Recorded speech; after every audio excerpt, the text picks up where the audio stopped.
My servant, Elrond's council is underway. Our subjects, which include elves, dwarves, men, and hobbits, are there with Elrond to decide what to do with the ring. We have finally made them aware of our powers. Elrond and Bilbo will be telling most of it, as Elrond was the head and Bilbo found the ring. Along with them were Boromir, who wanted to find the meaning of his brother's dream, Gimli and his father Gloin, Legolas and Galdor. Boromir wanted to use the ring to defend Gondor, but Gandalf and Elrond were against it, saying the ring would corrupt and destroy whomever that tried to use it. Thankfully, your ring can only be unmade where it was created, so it'll be a long ways away before we even get destroyed. Rejoice! However, our main gripe is that anyone will even dare destroy the ring. We've got to get going. Don't let up. The ring is not to be hidden or disposed, as it would be dangerous afterwards. Thus, the only way for it to be destroyed is to cast it in the fires of Mount Doom where it was made. Your ring was designed that way. It was designed to control all the others. However, the elves had the 3 rings, which meant when you finally made the one, they heard you and took it off. They realized they had been deceived. Thankfully, you were able to claim the 3. Unfortunately, you were defeated in a war of the Last Alliance and weren't exactly aware enough for Bilbo, who would offer to finish what he started only for his plan to be rejected. Meanwhile, at this point, Frodo already left the ring in Rivendell. The elves are a little less likely to battle than the men and hobbits and maybe dwarves. Bear with me. This will be a long day, thanks to our enemy. First, Frodo will be presented as the one who brought your ring to Rivendell. However, what few know that's also very concerning to us is that a year ago, a messenger came to Dane from Mordor, saying that you, Lord Sauron the Great, wish for a certain friendship and urgently asked concerning hobbits. This was so you could control Moria at first, but for Sauron knows, one of these was known to you at the time. So Gloin was told by Dane that Bilbo is sought by you. By then, he also desired it. They want to know why, but that's an easy answer, because you made it so.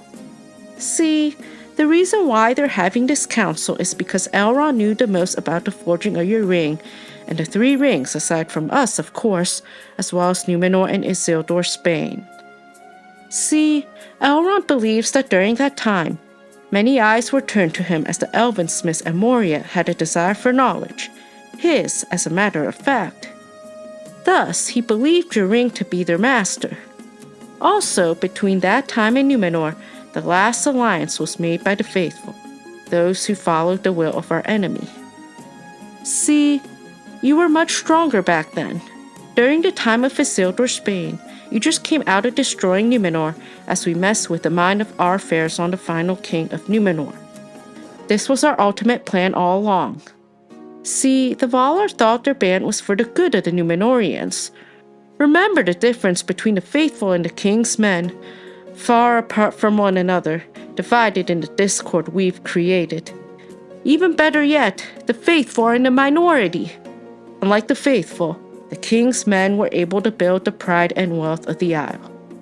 Much like what Elrond did for Rivendell, the faithful built a haven, Pelargir, in 2350 of the Second Age, all the way in southern Gondor, while the king's men had havens farther south. They sure know how to escape us. We rejoiced as the rift between the faithful and the king's men widened after the reign of Tar Ankalimon, Autonomir's son. Unfortunately, your powers haven't been as strong since Isildur, Spain, which occurred shortly after the downfall of Numenor. As Gondor endured, after the victory of the Last Alliance and your ring was lost, fruitless did I call the victory of the Last Alliance, not wholly so, yet it did not achieve its end. You were diminished but not destroyed. Your ring was lost but not unmade. The Dark Tower was broken, but its foundations were not removed, for they were made with the power of the ring, and while it remains, we will endure. Many elves and many mighty men and many other friends had perished in the war. Never again shall there be any such league of elves and men, for men multiply and the firstborn decreased. and the two kindreds are estranged. This was our doing, as we sought to estrange the elves and men. Those were the days when our destructions were at our peak, before the elves and men created secret havens like Pelargir, and more importantly, when we were able to deceive them more easily. See, we deceived them well in the last alliance, especially Isildur, who perished after taking a ring, but this was a time when things started to get difficult and we were kept at our toes. Shortly after, they created Minas Ithil, so we made Minas Morgul. Still, our subjects experienced the aftermath of our destruction, shorter lifespans, decaying of an entire race of Numenor, and the estrangement of the elves and men. However, the lords of Minas Tirith still fight on, defying our enemies, keeping the passage of the river from Argonath to the sea. We have to put up forces too, which we had, as Boromir notes, that one of our allies, the nameless enemy, has arisen again. Meanwhile, he also says, the might of Elrond is in wisdom, not in weapons, which is why battles used to be more productive. This is what we have feared, as the elves, men, dwarves, and hobbits seek to fight more strategically by studying our powers and influences in this council. This makes it harder for us to persuade them to come to our side. Now, people want to find other means, such as wisdom and knowledge and knowing about your ring. As the incarnates start to know more about your ring, they will have a stronger force, so we should too. Which we did. We almost turned Frodo into a wraith. But that's still just because he has your ring.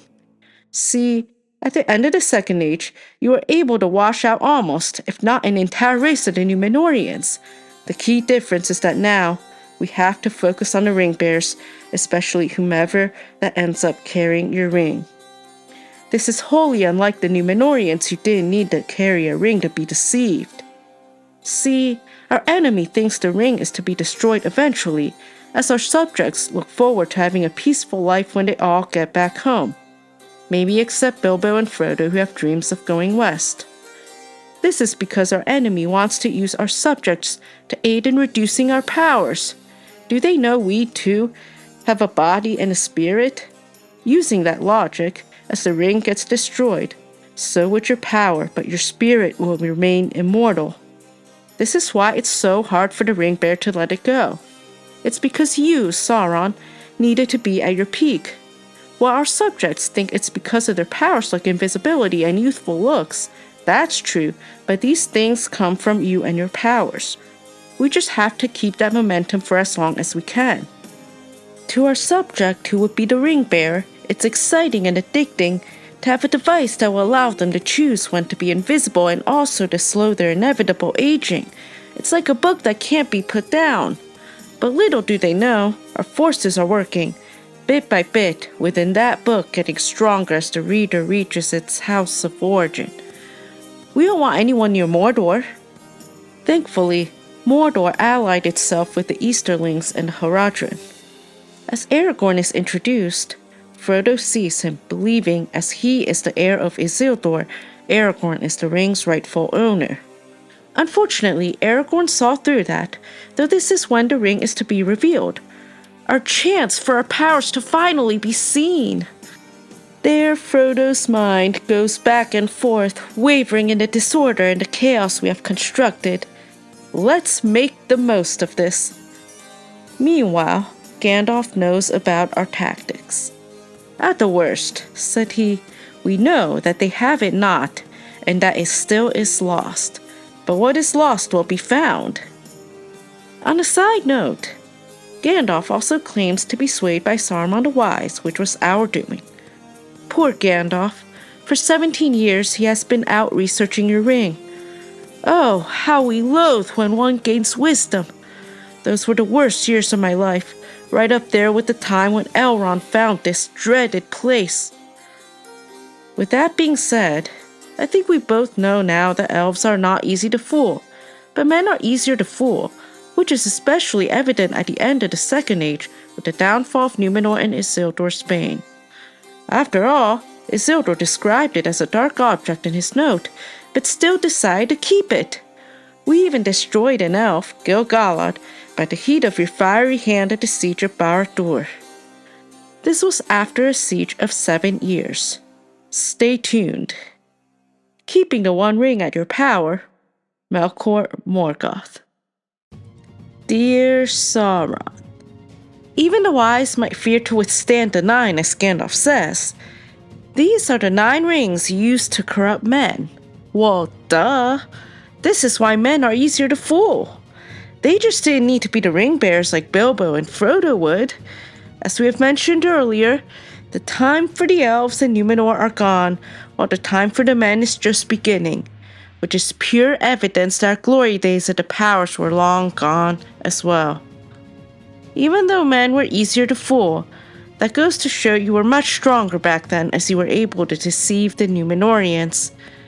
Meanwhile, Frodo also finds what delayed Gandalf, which we do know about, as Gandalf had a fight and was captured by Saruman, which we certainly approve. The fruits of our work are shown all the way from before Gandalf left, as he was still in the Shire, with his judgment clouded as he rode to the southern borders.